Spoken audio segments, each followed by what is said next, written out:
संसारमा के भएको छ थाहा छ? आज संसारमा धेरैभन्दा धेरै धन कसले कमाउने भन्ने होड चलेको छ। आफ्ना सन्तानको शिक्षा, स्वास्थ्य र उज्जवल भविष्यका लागि भनेर कैयौँ अभिभावकले दिनरात नभनी परिश्रम गरिरहेछन्। यसरी पैसामुखी बन्दै जाँदा उसले भोक भुलेको छ, प्यास भुलेको छ, निद्रा भुलेको छ। यति मात्र होइन, उसले आफ्नै सन्तानलाई पनि भुलेको छ। आमा बुवा दुवै काममा व्यस्त भइरहँदा छोराछोरी कहाँ जान्छन्, कसको सङ्गत गर्छन्, के खान्छन् र उनीहरूको मनले के सोचिरहेछ भनेर ख्याल गरिदिने कोही छैनन्। त्यसकारण कैयौँ युवा लागु पदार्थको दुर्व्यसनमा फसिरहेका छन्। उनीहरूले आफ्नो सुन्दर भविष्य तहस नहस पारेका छन्। अभिभावकको सपनाको संसार उजाड बनाएका छन् र आफ्नो जीवन नै समाप्त पारिरहेका छन्। हेर्नुहोस् त, आज पनि यस्तै घटना घटेको छ। एउटा 22-23 वर्षको युवकको लास काठमाडौँको मध्य सडकमा भेटिएको छ। उसको अनुहार चिन्नै नसक्ने गरी विक्षिप्त भएको छ। उसका आफन्त कोही आएनन्। सायद छोरो मरेको थाहै पाएनन्। त्यस सडकको छेउमा एउटा दारी बाबा बस्दछन्। बिचरा दारी बाबा 2 दिनदेखि त्यस लासलाई नियालिरहेछन्। तर गर्न पनि के सक्छन् र हेर्न सिवाय? मरेको 2 दिन भइसक्दा पनि आफन्त कोही नआएका कारण बेकारी सेठानी भर्खर एम्बुलेन्समा हालेर लाँदैछन्। एम्बुलेन्समा हाल्दैछन्। देशको कर्णधार युवा कठै बरा अकालमै मर्यो।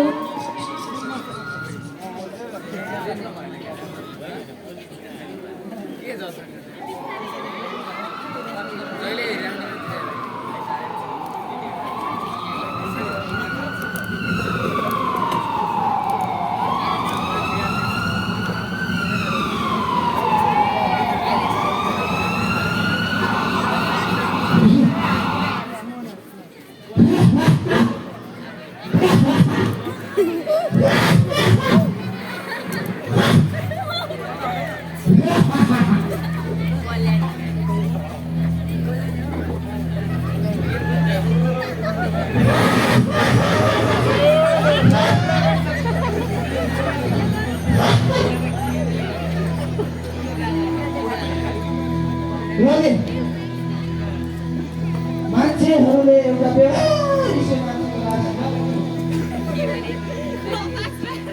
थाहा छ मलाई।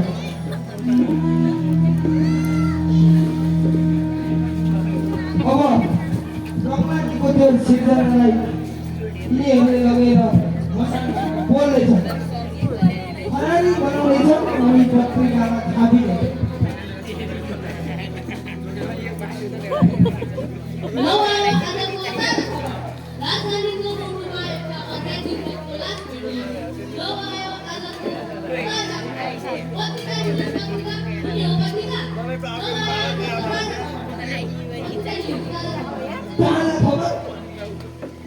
हिजोदेखि त्यही सडकको पेटीमा पढिरहेको थियो अनि त्यो बासी लास खबर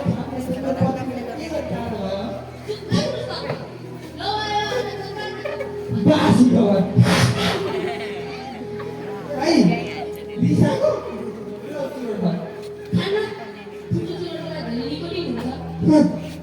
ठुलो चुरोटमा निकोटिन हुन्छ नि, सिङ्गोमाथि के हुन्छ? प्रोटिन।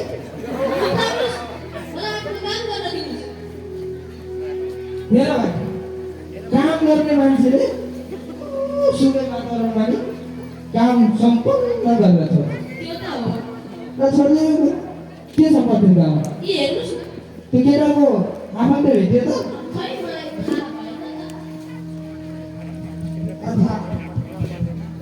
अब त्यो लासमाथि पनि राजनीति चल्छ होला। एउटा पार्टीले भला फलानु पार्टीको निर्णय पार्यो,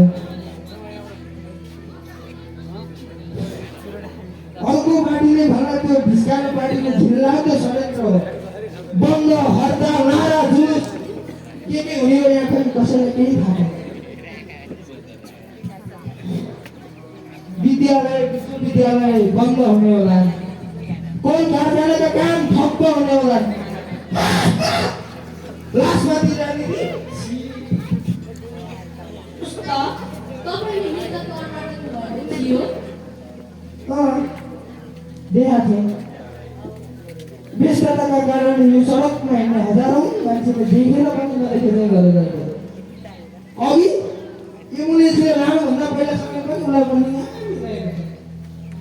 बिचराको लास एकदम विचित्र, उसका आफन्तले भेटाएका भए पनि चिन्दै थियो, चिनेर पनि के फाइदा। किन र अहिलेसम्म त सरकारी दावासँगै खरानी भइसक्यो होला। बिचरा युवा नै थिए, बाँचेको भए आफ्नो र देशका लागि केही गर्थ्यो, तर खतम।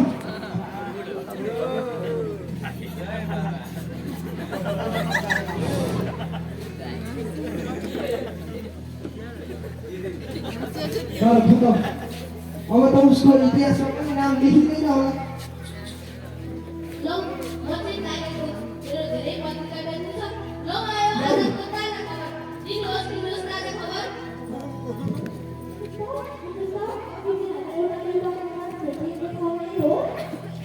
हो किन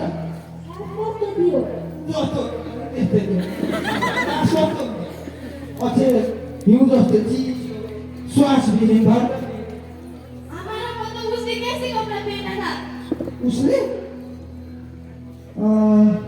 उसले आजकलका युवाले लाउने जस्तो सर्ट प्यान्ट लगाएको थियो। त्यो प्यान्ट साइडमा चाहिँ ख्याल भएन, सर्ट सेटै हो। त्यो चाहिँ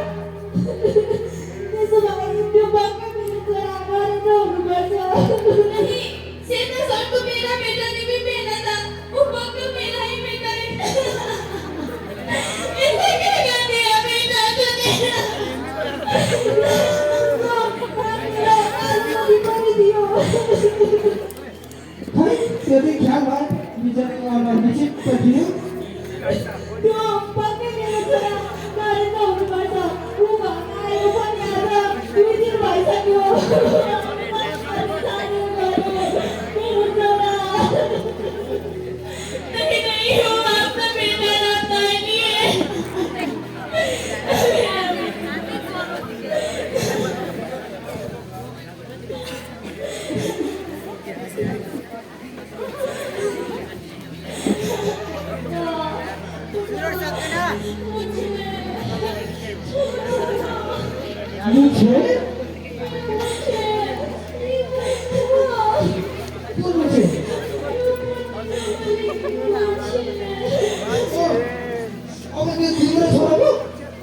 हिजोदेखि यो सडकको पेटीमा त्यो लास आफन्त भनेर कोही आएन, तर आज गजब खला।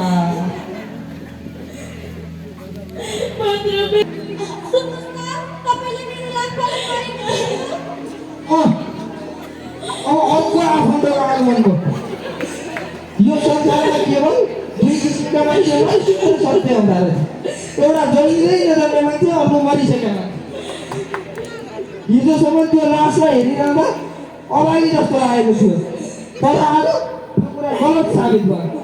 अब हेर्दा हेर्दै झाँटा बेला त आमा नै आइसक्यो। अब दिनभरिमा कति बामा आउने थाहा छैन।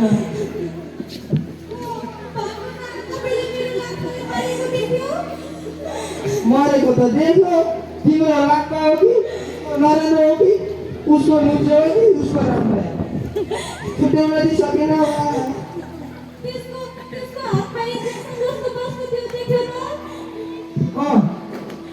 हिजो राति मर्नुभन्दा पहिले खै इन्जेक्सन जस्तो के लगाउने त थियो। अचम्म एक दिनको त निलो भयो, गयो ढङ्ग लड्यो। म त हेरै भएँ।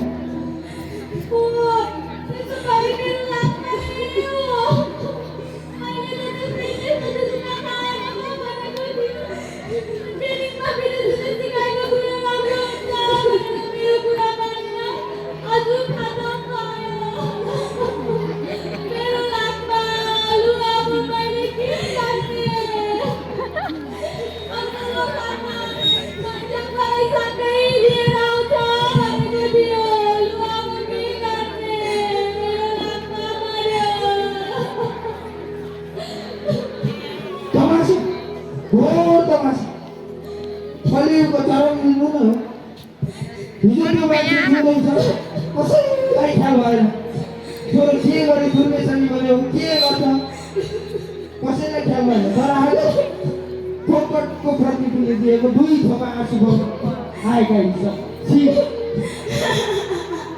मेरा बेटा मेरा रामाई मेरो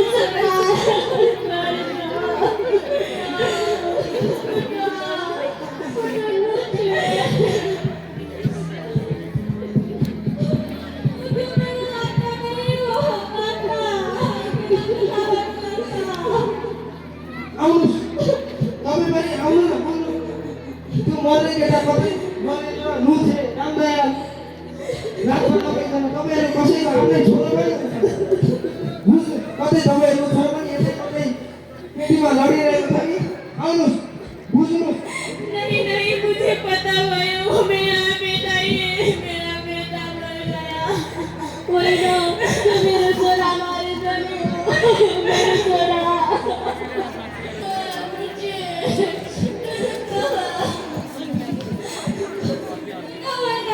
जो मेरे रास्ता नहीं हुआ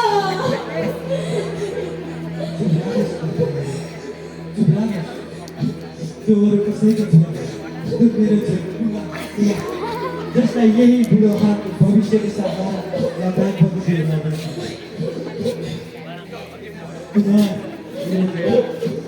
जस्ता मिठा मिठा सपनाहरू रचेर राखेका थिए तर ती सपना तपाईँलाई क्या वो मेरा बेटा नहीं है ये खाना से वक्त भयो तो मेरा छोरा है ना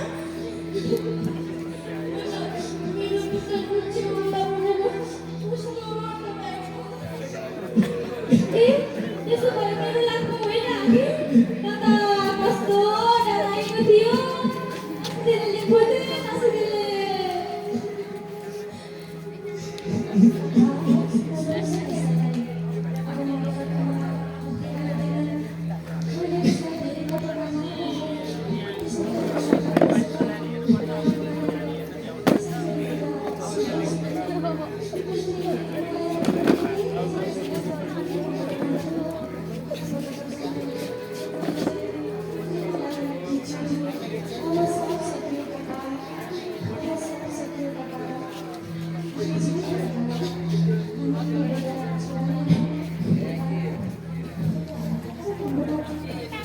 पर्नुहोस् अरूको आँसुको मूल्य त बुझेर तपाईँ आफ्नो आपतमा चाहिँ विचलित हुने अनि अर्काको आपतमा हाँस्ने अहिले कयौँ युवाहरू दुर्व्यसनी त्यसलाई समाजबाट निकाल्नु हामी सबैको कर्तव्य हो आउनु सबै मिलेर यसलाई रोकौँ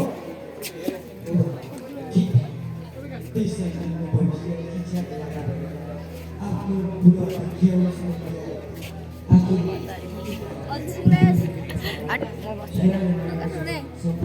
ल म खिच्न लागेको छु नि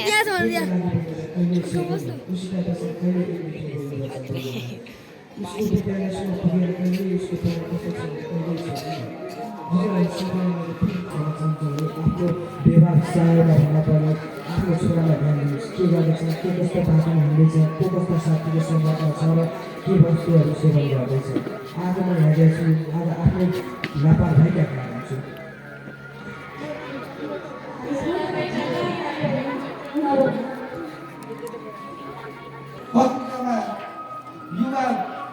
युवा जनशक्ति दुर्व्यसनी मुक्त भएको अनि राम्रा राम्रा खबर थापिन्छ अनि मात्र तिम्रो अखबार स्वच्छ र ताजा होइन भने होइन भने के त तिम्रो खबर बासी नै ओ